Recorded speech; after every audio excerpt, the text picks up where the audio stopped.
First of all, I would like to request all of you to be attentive for the next 30 to 40 minutes max, because the class will be over by 10:45, okay? And then we need to rush to Mohammadpur, right? We have another class over there, and we need to be there by 11:15, okay? So that's why we need to leave 10:45, by 10:45. So 5 minutes plus or minus, okay, no problem. So without your help, it is not possible, okay? So I want your cooperation. Thank you so much. And I'm so happy. I'm tired, but I'm not feeling tired because I am with you, right? So whenever I see your lovely faces, I feel energized. Ekটু pump dilam আর কি. But which is true pump. Anyway, thank you. So for last few days, I was busy preparing your next sheet, and I hope April atomota. তাহলে তো চোখে তো সরিষার ফুল দেখবা, ওকে? So আমি একটু দ্রুত দিয়ে দিচ্ছি, কথা বাড়াবো না। আজকে গুরুত্বপূর্ণ কিছু কথা আছে। আমাদের নেক্সট প্ল্যান কি সেটা একটু তোমাদের সাথে শেয়ার করবো, অর্থাৎ আমরা যা যা করি তার সাথে নতুন, there will be something new. I will be adding to our existing materials and activities. Got it? So এটা নিয়ে একটু কথা বলতে হবে, সেজন্য আমার একটু সময় দরকার হবে। সো আমি হচ্ছে তোমাদেরকে এপ্রিলের যে অ্যাক্টিভিটি শিটটা দিয়ে দিচ্ছি, খেয়াল রাখবা। আমি গতকালকে ক্লাসে বলেছি যে there are 31 different activities in the April activity sheet. But though we have, the 18 days have passed, but still it will be a challenge for you. But I think you can accept this challenge because you know how to make videos, right, multiple times in a day. Okay, তাম্মাম এখন কিন্তু মানে দুর্দান্ত গতিতে video করে, 2টা 3টা 4টা করে একটা ভিডিও দেয়।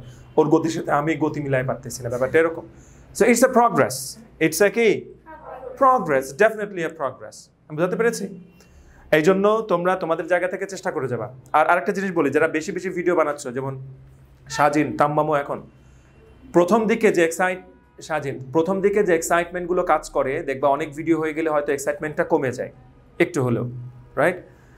একটু এক্সাইটমেন্টটা কমে যায়। এই কমে যাওয়াটা ভালো নাকি স্বাভাবিক বলো তো? মানে খারাপ নাকি স্বাভাবিক বলো তো? স্বাভাবিক। আর যে কোনো স্বাভাবিক জিনিসই ভালো, যেটা হচ্ছে স্বাভাবিক। বুঝছো বিষয়টা কি বলছি? কেন স্বাভাবিক? কারণ তুমি তো একটা জিনিস বারবার করছো, ওটার মধ্যে একটা মানে একঘেয়েমি ভাব চলে আসে, বুঝতে পেরেছো? ওটার সাথে ইউজড টু হয়ে গিয়েছো। তখন কি করতে হয় জানো? তখন হচ্ছে যে রাইট, ডেইলি ডোজ দিতে হয়। ডেইলি ডোজটা কেমন? ধরো সাজিন একটা জায়গায় দ্বারা ভিডিও করে, তাহলে সাজিন কি করবে? সম্পূর্ণ লোকেশনটা চেঞ্জ করে ডিফারেন্ট একটা জায়গায় ভিডিও করবে। ফর এক্সাম্পল, সাজিন তুমি কোন রুমে বসে ভিডিও করো সাধারণত? ওর রুমে, রাইট, ভেরি গুড, ওর রুম, ভালো রুম, রাইট। এবার সাজিন কি করতে পারে? ও ওয়াশরুমের সামনে দাঁড়ায় ভিডিও করবে। না, ভিতরে দরকার নাই, এটা সমস্যা না, সমস্যা নেই। সো এক বন্ধুরে ফোন দিছে, এই তুই কই? তা বলছে কি, দোস্ত আমি তো বাথরুমে। বিশ্বাস করি না, ভিডিও কল দেয়। ব্যাপারটা এরকম হয়ে যাইতে পারে যে তোমরা কি করবা? ডেইলি চ্যালেঞ্জ ডোজ দিবা। সেটা কিরকম? তুমি তোমার লোকেশনটা চেঞ্জ করতে পারো, তুমি তোমার ড্রেসটা একটু চেঞ্জ করতে পারো, তুমি তোমার হচ্ছে একটা ফিল্টার ইউজ করতে পারো, তুমি তোমার এডিটিং এ নতুন কোনো সফটওয়্যার ব্যবহার করতে পারো, বা ক্যাপকাট যদি ইউজ করে থাকো, ক্যাপকাটের আরেকটু এক্সট্রা কিছু ফিচার মানে ব্যবহার করতে পারো, প্রভার্সন যদি নাও থাকে। আমি বুঝতে পেরেছি? তাহলে কি হবে? তাহলে প্রত্যেক দিন ভিডিওর জন্য তোমার নতুন কিছু চ্যালেঞ্জ নিতে হচ্ছে। আর আমাদের ব্রেইন বলে বা আমাদের গবেষণা বলে যে নতুন চ্যালেঞ্জ নেওয়া মানেই হচ্ছে নতুন কিছু তুমি শিখছো। তোমরা তোমাদের জায়গা থেকে কাজগুলো করবা, হ্যাঁ? আর যারা নিয়মিত ভিডিও বানানো শুরু করেছো মাত্র, তাদের জন্য তো এটা চ্যালেঞ্জিং বটেই, বুঝতে পেরেছি? তারপরে আরও ব্যাপার আছে। ধরো লাবিব যদি ফিল করে যে স্যার আমি তো যতই ভিডিও করে যাচ্ছি আমার সামনে এই বিষয়গুলো অনেক ইজি হয়ে যাচ্ছে, বাট আমি আর একটু চ্যালেঞ্জ দিতে চাই, তাহলে এরকম যদি কেউ থাকো, তাহলে তোমাদের জন্য স্পেশালভাবে আমি কিছু ম্যাটেরিয়াল রেডি করে দিতে পারি, যেগুলা ধরো একটু ডায়লগটা একটু বড় দিতে পারি, স্টোরিটা আর একটু বড় দিতে পারি, এক্সপ্রেশনগুলো আর একটু কমপ্লিকেটেড দিতে পারি। আমি বুঝতে পেরেছি? এইগুলা তোমাদের জায়গা থেকে আসতে হবে, ইচ্ছাটা থাকতে হবে, তাহলেই তোমাদের আস্তে আস্তে বিষয়গুলো ইমপ্রুভ হবে ইনশাআল্লাহ। আমি বুঝতে পেরেছি? বাট তোমরা যে লেভেলে আছো সেই লেভেল থেকে কারোর সাথে কম্পেয়ার না করে নিজেকে জাস্ট এগিয়ে নিয়ে যাও, করতে থাকো, ইনশাআল্লাহ একসময় শেপে চলে আসবেন সবাই, ঠিক আছে?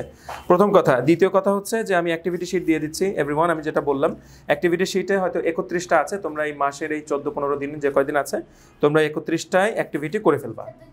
বাট এগুলা ভালো হওয়া চাই, হ্যাঁ, আরো সুন্দর হওয়া চাই। আমি বুঝতে পেরেছি, অ্যাক্টিভিটি শিটটা দিয়ে দিচ্ছি। আচ্ছা, 3 নাম্বার পয়েন্ট, যেটা একটু মন দিয়ে শোনো।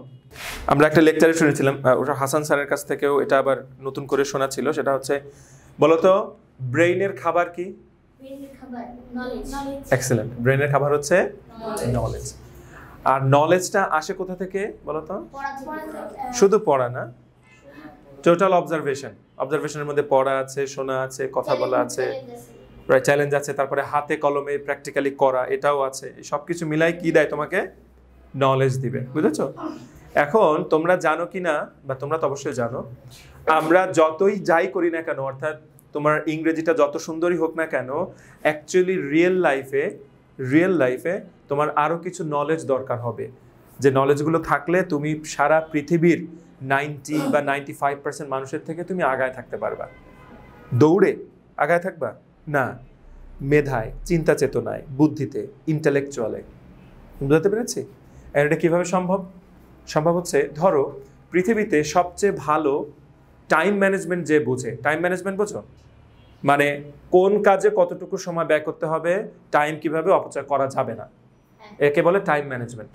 এখন ধরো পৃথিবীতে ভালো টাইম ম্যানেজমেন্ট যে বোঝে, সবচেয়ে ভালো, তাকে যদি আমি নিয়ে আসি, পৃথিবীতে ভালো প্যারেন্টিংয়ের উপরে যে ভালো এক্সপার্ট, যে মানে কিভাবে ভালো বাবা মার বৈশিষ্ট্য কী, প্যারেন্টিং তো বোঝো, প্যারেন্টিংয়ের এক্সপার্ট যে, তাকে যদি আমি ক্লাসরুমে নিয়ে আসি, পৃথিবীতে রিলেশনশিপের উপর এক্সপার্ট যে, তাকে যদি আমি নিয়ে আসি, পৃথিবীতে পার্সোনাল ডেভেলপমেন্ট অর্থাৎ সাইকোলজি, এই সব কিছুর উপরে এক্সপার্ট যে, এরকম আরও 2-3 জনকে যদি ক্লাসে নিয়ে আসি, এবং তোমাদের সাথে যদি 6 মাস বা 1 বছর ওঠা বসা করতে দেই ফ্রেন্ডের মতো, তাহলে তোমার কি মনে হয় তাদের কাছ থেকে কিছু শিখবা না? তোমরা শিখবা তো? অবশ্যই শিখবা। এখন দেখো, আমার পক্ষে কি তাদেরকে এনে 6 মাস বা 1 বছরের জন্য আনা সম্ভব? সম্ভব না। 6 মাস 1 বছরকে 6 মিনিটের জন্য আনা সম্ভব না, right? It's impossible for me, আনা সম্ভব না। কিন্তু কি করতে পারি আমরা? তারা যেটা বলে বা লিখেছে সেটা আমরা পড়তে পারি, পড়লে কিন্তু তার সাথে আমার ওঠা বসা হয়ে যাচ্ছে। বুঝতে পারছো কথাটা কি বলেছি? এটা কিন্তু আমার কথা না, এটাও একটা ধার করা কথা। একজন বলেছিলেন যে আমার হচ্ছে অনেকগুলো বন্ধু আছে, অনেক রকমের বন্ধু আছে, দেশ বিদেশে অনেক বন্ধু, তাদের সাথে আমি সবসময় সময় কাটাই। কিভাবে? তাদের লেখা বই আমি পড়ি। তুমি যখন রবীন্দ্রনাথের কবিতা পড়ছো বা গল্প পড়ছো, তুমি কাইন্ড অফ রবীন্দ্রনাথের সাথে সময়টা কাটাচ্ছ, ঠিক না? ঠিক না? তোমরা চিঠি পড়েছো কখনো? ধরো আগে তো চিঠির যুগ ছিল, খামে করে চিঠি আসতো, কাগজে লেখা, দেখেছো কিনা? যে পাঠিয়েছে আমরা যদি পড়তাম, তার মানে আমরা ওর সাথে সময় কাটাতাম। এক্স্যাক্টলি। মাহফুজ যদি আমাকে একটা চিঠি পাঠায়, আর আপনি যদি এটা পড়েন, তার মানে আপনি হচ্ছে ওই সময়টা আমি মাহফুজের সাথে কাটাচ্ছি, ঠিক না? কিভাবে? কারণ মাহফুজ যদি সত্যি সত্যি সামনে থাকতো, ও আমাকে ওই কথাগুলোই তো বলতো, কাইন্ড অফ। বুঝতে পারছো? তাহলে অভ্যাস বদল করার দারুণ একটা বই আছে পৃথিবীতে, নাম হচ্ছে অ্যাটমিক হ্যাবিটস। কি নাম? Atomic habits. অর্থাৎ আমরা আমাদের অভ্যাসগুলো ছোট ছোট ছোট ছোট করে চেঞ্জ করে নেওয়ার মাধ্যমে আমরা পুরো লাইফটাকে চেঞ্জ করতে পারি। বইটার নাম কি? Atomic habits. বইটা লিখেছেন জেমস ক্লিয়ার। James clear. এবার মন দিয়ে শোনো, আমি যখন অ্যাটমিক হ্যাবিটস বইটা পড়বো, যতক্ষণ পড়বো ততক্ষণ আমি কার সাথে? জেমস ক্লিয়ারের সাথে। কিন্তু রিয়েল লাইফে জেমস ক্লিয়ারের সাথে সামনে আমি গেলে আমার লাইফটা আনক্লিয়ার হয়ে যেতে পারে, লাইক দেবে এক চড়, তুই কে? হ্যাঁ আছে, আই থিঙ্ক আমি বুঝাতে পেরেছি বিষয়টা কি বলেছি। তার মানে আমি যখন আরেকজনের বই পড়ছি, আরেকজনের লেখা পড়ছি, আমি তার সাথে সময় কাটাচ্ছি। তাহলে রিডিংটা একটা অ্যামেজিং ব্যাপার না? তোমরা কি এভাবে কখনো ভেবেছো? ভাবনি, রাইট? এই জন্য আমার জন্য একটা হাততালি, থ্যাংক ইউ। এই জন্য আমার অনেকগুলো স্বপ্নের মধ্যে একটা স্বপ্ন ছিল উমাইজা, মানে উমাইজাকে নিয়ে না, মানে তোমাদের সবাইকে নিয়ে। সেটা হচ্ছে আমি আমার প্রতিষ্ঠানের বা আমাদের প্রতিষ্ঠানের সব বাচ্চাদেরকে বিশ্বের সেরা সেরা বইগুলো পড়াবো। বুঝছো? এখন বিশ্বের সেরা সেরা যে বইগুলো, সেগুলো সবই কিন্তু নন ফিকশন বই। একটু বুঝো কথাটা, আমি সহজ বাংলায় বলতেছি। বই মূলত 2 রকমের হয়, যদি মোটা দাগে ভাগ করি। কয় রকম? 2 রকম। একটা হচ্ছে ফিকশন, আর একটা হচ্ছে non fiction. Mahfuz sir, fiction হচ্ছে গল্প। ফিকশন কি? গল্প। যেমন কবির, সাহিত্যিকরা যে গল্পগুলো লিখেছেন, হুমায়ুন আহমেদ, আরো যারা আছে, এগুলো হচ্ছে ফিকশন। বুঝেছো? নন ফিকশনটা কি? যেগুলো গল্প না, কিন্তু লাইফে কাজে আসে। এগুলা কি নন ফিকশন। তাহলে পৃথিবীতে সেরা সেরা যেসব বই মানুষের উন্নয়নে কাজে লাগে এগুলো কি ফিকশন না নন ফিকশন? Non fiction. আমার ইচ্ছা ছিল বা স্বপ্ন ছিল এই নন ফিকশন বই আমাদের বাচ্চারা পড়বে, কিন্তু এখানে চ্যালেঞ্জ আছে। চ্যালেঞ্জ নাম্বার 1, মার্কার পেন কি আছে স্যার? পারি একটু। চ্যালেঞ্জ নাম্বার 1 দেখো, চ্যালেঞ্জ নাম্বার 1 এই নন ফিকশন বইগুলো টোটালটাই ইংলিশে লেখা। চ্যালেঞ্জ নাম্বার 2 এটা অনেক বড় বই, ফ্যাট। বইকে কিন্তু ফ্যাট দিয়েও বোঝায়, জানো কিনা? অনেক মোটা হলে ফ্যাটও বোঝায়, বুঝছো? ফ্যাট বুক। চ্যালেঞ্জ নাম্বার 3 একে তো ইংরেজি বই, তারপরে মোটা বই, তারপরে হচ্ছে যে এক্সপেন্সিভ। আমি যদি নীলক্ষেত থেকেও কিনি 1-150 টাকায়, তাহলে সবার কাছে আমি দিতে দিতে মোটামুটি ধন্যবাদ আবার আসবেন ইংলিশে বিদায় হয়ে যাবে, বুঝছো? তাহলে কি এক্সপেন্সিভ, বুঝছো? আর চ্যালেঞ্জ নাম্বার 4 সেটা হচ্ছে কি অনেকে শুরু করে তারপর ডলারে থাকে, রিটেনশনটা কমে যায়, তারপরে শুরু করে কিন্তু আর শেষ হয় না। এটা আমাদের মধ্যেও আছে, বড়দের মধ্যেও আছে যারা নিয়মিত বই পড়ে। স্যারেরও তো, স্যার তো অনেক বই পড়ে, তোমরা জানো কিনা? তাম্মামের বাবা কিন্তু প্রচুর বই, মানে একজন বই পোকা বলতে পারো, অনেক বই পড়েন, আমি যতদূর ওনার সাথে কথা বলে শুনেছি। স্যার এরকম হয়নি আপনাদের? বরং শুরু করেছেন কিন্তু আর শেষ হয়নি, এরকম তো একটা। থ্যাংক ইউ, আসসালামু আলাইকুম স্যার। বুঝতে পেরেছ? খুবই কষ্ট করে যায়, বিশেষ করে আর যত সময় যায় তত ব্যস্ততা বাড়ে। হ্যাঁ, এটা হয় না। তাহলে কি করা যায় দেখো, তাহলে একটা হচ্ছে ইংরেজিতে লেখা, তারপর হচ্ছে একটা ফ্যাট বই, আর একটা হচ্ছে এক্সপেন্সিভ মানে কিনতে গেলে খবর আছে, আর একটা হচ্ছে যে তোমার শুরু করলে শেষ হয় না। সমাধান কি? সমাধান একটা একটা করে করছি। প্রথম কথা, ইংলিশ, এটা ইংলিশেই থাকবে, আমরা ইংলিশে রেখেই পড়বো। তবে কি করতেছি দেখো, আমরা বইটার সামারি করেছি। সামারি মানে সারাংশ। ধরো যে অ্যাটমিক হ্যাবিটস বইটা 300 পৃষ্ঠার, এখন ওই 300 পৃষ্ঠা বইয়ের 300 পৃষ্ঠা ধরেই যে সব লার্নিং তা কিন্তু না, মূল মূল কথাগুলো এক জায়গা করেছি, সামারি করা। এই সামারি যখন করেছি তখন এটা হয়েছে 20 থেকে 30 পেজে, বুঝছো? তার মানে তোমার জেমস ক্লিয়ারের ওই লেখাটা, ওই সামারিটা যদি পড়ো তাহলে পুরো বইয়ের মূল শিক্ষাটা তোমার নেওয়া হয়ে যাচ্ছে। আমি বুঝতে পেরেছি? আচ্ছা, এখন তোমাদের জন্য আবার আরেকটা চ্যালেঞ্জ হয়ে দাঁড়ালো, সেটা হচ্ছে সামারি নয় করলাম, কিন্তু ভাষাটা হচ্ছে একটু A2 বা B1 B2 লেভেলের ভাষা, বা B2 লেভেলের ভাষা, মানে একটু অ্যাডভান্স লেভেলের ভাষা, তোমাদের জন্য পড়ে এবার বোঝা কঠিন। তখন ওইটা আবার কি করেছে জানো, ওই সামারিটাকে আমি হচ্ছে যে প্রযুক্তির সহায়তা নিয়ে, AI এর সহায়তা নিয়ে আমি প্রম্পট দিয়ে তোমাদের উপযোগী করে আবার রিরাইট করিয়েছি। মানে বুঝছো, মানে 20 থেকে 30 পৃষ্ঠার যে সামারিটা ছিল সেটা আবার আরো সহজ করেছি। তোমাদের বলেছি যে আমার বাচ্চারা বয়স এত এত, ওদের ইংলিশের লেভেল এত এত, এখন এই বইটার আমি সামারি তোমাকে দেব, তুমি ওদের বয়সী উপযোগী করে একটা শর্ট লিস্ট করে দিবা, যাতে আমার বইটা না পড়ো, পুরো বইয়ের একটা আইডিয়া হয়ে যায়। ও বাকবাকুম, খুশিতে বাকবাকুম করতে করতে আমাকে এটা করে দিয়েছে। বুঝছো বিষয়টা কি বলেছে? তার মানে ইংলিশের সমস্যা আমাদের থাকছে না, কারণ আমরা সহজ ভাষা ব্যবহার করেছি। কথা বুঝতেছো? ইংলিশের সমস্যা কি থাকছে? থাকছে না। বইটা কি আর ফ্যাট থাকছে? ফ্যাট থাকছে না। স্লিম মানে এক্সট্রা স্লিম হয়ে যাচ্ছে, রাইট? বইটাকে এক্সপেন্সের কোনো প্রশ্নই আসে না। এবং আরেকটা হচ্ছে কি, তোমার রিটেনশনও কমবে না, কারণ বইটা তো 2-3 পৃষ্ঠার মধ্যে হয়ে যাচ্ছে, তোমার পুরো বই এক সিটিংয়ে হয়ে যাচ্ছে পড়া। এখন তোমরা চিন্তা করো, একটু কল্পনা করো, জেমস ক্লিয়ারের একটা লেখা তোমরা হচ্ছে ক্লাসে বসে যদি পড়ে ফেলতে পারো, ক্লাসে বসে, কথার কথা বলতেছি, যেহেতু 2-3 পৃষ্ঠার মধ্যে যদি রাখতে পারি তাহলে ক্লাসে বসে শেষ করা সম্ভব। ভালো আইডিয়া না?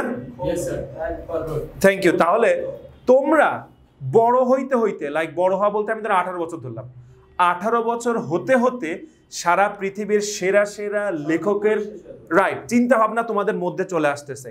Not only that, even though you forget most of them, যদি বেশিরভাগ জিনিস তুমি ধরে ভুলেও যাও, মানে যা যা পড়েছো তার বেশিরভাগ 50% 60% ভুলে গিয়েছো, 30-40% থাকবে না তোমার সাথে। ওই 30-40% কিন্তু তোমাকে পৃথিবীর অনেক মানুষের থেকে আগায় রাখবে, এটা বিশ্বাস করো। এটাকে রিসার্চ বলো, এই যে রিসার্চ বলো না। জি স্যার, রাইট। এটা পার্ট অফ রিসার্চ। এটা নিয়ে চিন্তা করতে হয়েছে আমার, কেমনে কি করা যায়, কেমনে। এটা গত বছরের প্ল্যান, এখন এসে এক্সিকিউট হচ্ছে। আমি তোমাদের শুধু ফাইনাল প্রোডাক্টটা দেখাচ্ছি, কিন্তু মাঝখানে অনেক চ্যালেঞ্জ কিন্তু ফেস করতে হয়েছে আমার। বুঝতে পেরেছো বিষয়টা? তো যাই হোক, এইগুলো যদি করা হয় তাহলে তোমাদের লাইফে যে চেঞ্জ আসবে তোমরা কল্পনাও করতে পারবে না। বিশ্বাস করো, আমরা হয়তো ল্যাঙ্গুয়েজ নিয়ে তোমাদের সাপোর্ট দিচ্ছি, সফট স্কিল। বাচ্চারা বুঝতে পারছো বিষয়টা? এখন আমি আজকের ক্লাসে যেটা করব, আমি থিমটা বোঝালাম। আজকের ক্লাসে ওমাইদা বুঝতে পেরেছো ব্যাপারটা? রাইট। আজকের ক্লাসে যেটা করব সেটা হচ্ছে আমি খুব অপেক্ষা করব সেই দিনটা যে আজ থেকে আরো 5, 10, 15, 20 বছর পরে লাইফে তোমরা বিভিন্ন রকম ডিফিকাল্ট সিচুয়েশনে যখন তোমাদের এই নলেজগুলো, এই বই পড়ার নলেজগুলো তোমাদের হেল্প করবে, তখন তোমরা মনের অজান্তে আমাদের একটা থ্যাঙ্কস দিবা। মনে হবে যে না স্যার এই জিনিসটা বলছিল বলে পড়ছিলাম। আমি কিন্তু ক্রেডিট নিব না, কারণ আমি কিন্তু বইগুলো লিখি না, আমি জাস্ট চ্যানেল করে দিচ্ছি তোমাদের উপযোগী করে। আমি তো জাস্ট বইয়ের নামগুলো বলতে পারতাম, এই বইগুলো পড়ো, তোমরা যেগুলো পড়তা না। এটা আসলে খুব একটা স্যার আমরা শুধু বলে রাজনীতি দিব না, আপনাকে এসে থেকে না থ্যাংক ইউ স্যার, বই পড়েন বলে এর মর্মটা বুঝতে পারছেন, তোমরা আরো পরে বুঝবা। Thank you sir. বাস্তবতা বইটাকে একটু শর্ট করে নিয়ে আসুন। আমাদের একটা টিচার আছে ভিন, উনি বলেন কি একটা বই পড়া মানে তোমার জন্য একটা আর্মি রেডি হওয়া। মানে বুঝছো? আর নলেজের আমি রেডি করব। একটা বই পড়া মানে একটা আর্মি মানে বুঝো, মানে একজন যোদ্ধা তোমার সাথে থাকা। তারপর তুমি যদি লাইফে 50টা বই পড়ো তাহলে কয়জন আর্মি থাকবে তোমার সাথে? 50টা। এখন উনি বলছেন যে লাইফে যখন কোনো রকম একটা গন্ডগোল হবে, লাইক টাইম নিয়ে কোনো একটা ঝামেলায় পড়তেছো বা মোটিভেশন হারায় গেছো, তখন ওই মোটিভেশনের বই পড়ে যে আর্মিটা হয়েছিল সেই আর্মি এসে তোমার হেল্প করবে, তোমার উদ্ধার করে নিয়ে আসবে। মানে বুঝছো বিষয়টা? কিভাবে উদ্ধারটা করবে? ওই বই থেকে যে নলেজটা তুমি নিছো, ওই নলেজ তোমাকে তখন হেল্প করবে ওই ডিফিকাল্ট সিচুয়েশনে। আমি বুঝতে পেরেছি? আজকে আমি তোমাদেরকে যেটা করব সেটা হচ্ছে 50টা বইয়ের একটা তালিকা দিয়ে দিচ্ছি। আমরা প্রত্যেকটা মানে একটা একটা করে বই এক উইকেও শেষ করতে পারি, আবার এটাও তো একটু এক্সপেরিমেন্ট হচ্ছে, আবার 2টা বই এক উইকেও শেষ করতে পারি, এমন হইতে পারে। বই বলতে কিন্তু তুমি পুরো বই বুঝো না, এটা বুঝছো? 2 বা 3 পেজের খুব সামারির আবার সামারি তোমাদের উপযোগী করা। তবে এটা নিয়ে আমরা ডিসকাশন কিন্তু করবো ডেফিনেটলি। আর আমি অবশ্যই বলবো, প্লিজ ভুল বুঝো না আমাকে, আমি কিন্তু মূল বই পড়তে নিরুৎসাহিত করছি না, আমি জাস্ট প্র্যাকটিক্যাল একটা অ্যাপ্রোচ নিচ্ছি। তোমাদের মূল বই পড়তে দেওয়াটা প্র্যাকটিক্যাল কোনো অ্যাপ্রোচ না। তোমরা বড় হয়ে ডেফিনেটলি যখন অ্যাফোর্ড করতে পারবা বা পড়তে মন চাইবে, যা বাহ সামারিটাও খুব ভালো লাগছিল, তাহলে দেখি পুরো বইটাও পড়ে দেখি কিনো, তাহলে রাইটার লাভবান হবে। বুঝছো? অবশ্য বাংলাদেশ থেকে নীলক্ষেত থেকে বই কিনলে রাইটার লাভবান হবে না, নীলক্ষেতের দোকানদাররা লাভবান হবে। রাইট, বাট সমস্যা নেই, কিনলে তো বইটা পরে আরেকজনের দিয়ে দিলে সমস্যা নাই তো, ঠিক আছে? ওই যে আমাদের ওই যে কোচ কাঞ্চন স্যার বলেন না যে সে কি সুখ আর ভালোবাসা রাখতে নেই, ভিতরে রাখতে নেই, ছড়িয়ে দিতে হয়। রাইট, আমি কি বোঝাতে পেরেছি সবাইকে? ওকে, হ্যাঁ উমাইস বলো বলো। Money is happiness but helping people is super happy. Right, money is happiness but super happiness. Good. আচ্ছা, আমি তোমাদের সেইটা দিয়ে দিচ্ছি, জাস্ট আপাতত এটা জাস্ট এক নজর চোখ বলে রেখে দিও, আমাদের অন্য আর একটা অ্যাক্টিভিটি আছে। এই যে নাও, এটা হচ্ছে শুধু বইগুলো না, আমরা এই বইগুলো টার্গেট নিয়ে আগাবো। হ্যাঁ, এই বইগুলো পড়বো আগে ইনশাল্লাহ। এখানে কয়টা বই আছে বলো তো? কয়টা বই আছে? 50টা বই আছে। দেখো ক্যাটাগরি ভাগ করে দাও। এনো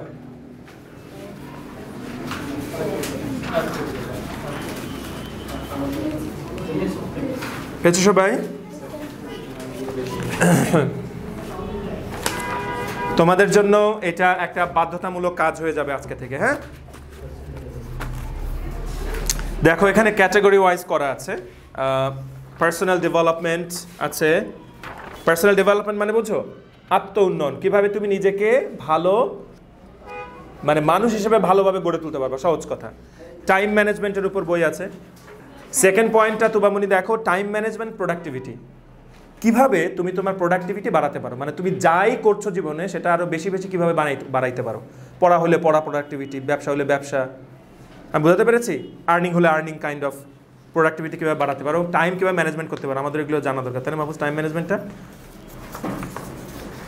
সাইকোলজি অ্যান্ড থিঙ্কিং, কেমনে মানুষ চিন্তা করে, কিভাবে চিন্তা করা উচিত, কোন চিন্তা মানুষকে পিছিয়ে দেয়, কোন চিন্তা মানুষকে আগায় দেয়, কোন চিন্তা মানুষকে গর্তের মধ্যে নিয়ে যায়, এটা তো ক্যানভাসারদের মতো হয়ে গেল না স্যার? মূলত স্যার এখানে সবচেয়ে বাচ্চাদের ফোকাস যেটা দেওয়া উচিত দেখতে হবে টাইম ম্যানেজমেন্টটা একেবারে দুঃখ। রাইট। সময়টাকে যদি ওদের ব্রেনকে ঢুকে দেওয়া দিত আমার মনে হয় না আর কোনো আর কিছু করতে হইতো। Right. 3 ঘন্টা রিলেশনশিপস অ্যান্ড কমিউনিকেশন দেখো কিভাবে সুসম্পর্ক বজায় রাখতে হয়, কমিউনিকেশনস ভালো করতে হয়। তুবা দেখো কথা বলো না। প্যারেন্টিং অ্যান্ড লাইফ স্কিলস শেষের দিকে আছে দেখো।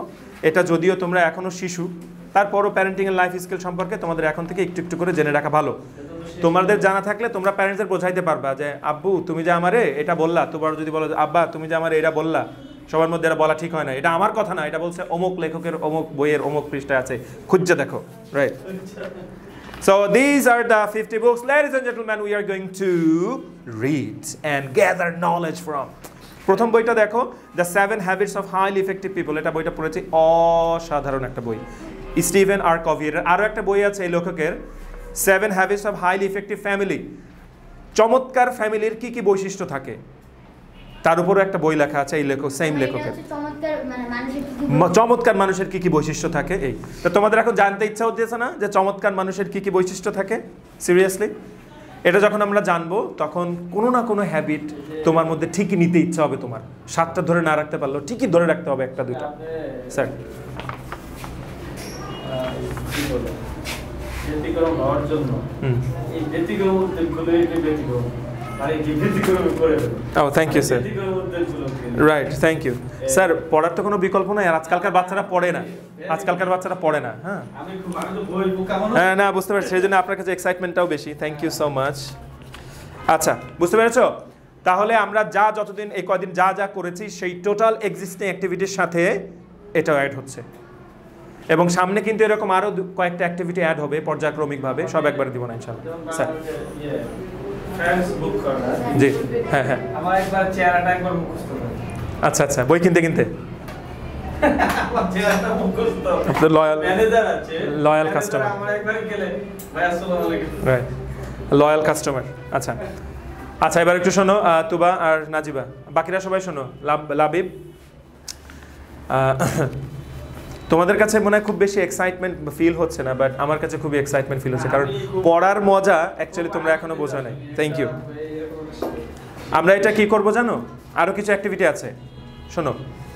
এই বই কেন্দ্রিক, ধরো তুমি প্রথম বইটা পড়লা, পড়ার পর আমাদের ওই তোমরা কি শিখলে কি জানলে ওইটা নিয়ে ডিসকাশন থাকবে আবার ক্লাসে, সেটা অনলাইন ক্লাসে হয়তো মোস্টলি হবে বা অফলাইনে হতে পারে।